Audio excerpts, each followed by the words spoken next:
Hi everyone and welcome back to a new video. In today's video, we are going to learn that how you can add applications to your smart TV.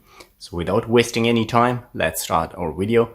So guys, once you open your smart TV, you need to press the home button, and from there you need to scroll down where you will find your apps.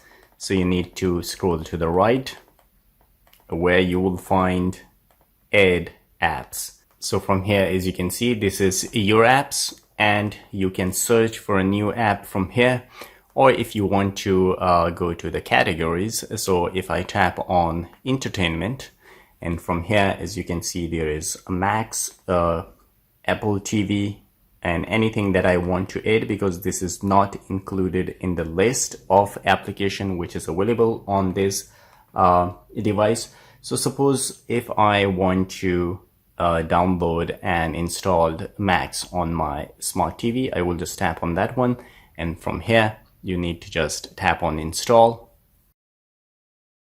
So guys, as you can see, the downloading has already been completed, and now the application is installing into my smart TV, so it will take a bit of time.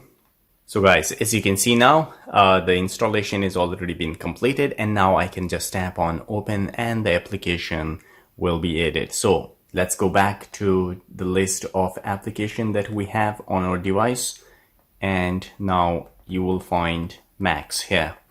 So the application has been added to the smart TV. So guys, this is how you can add application to your smart TV. If you like the video, don't forget to subscribe. I will see you in the next video. Till then, take care.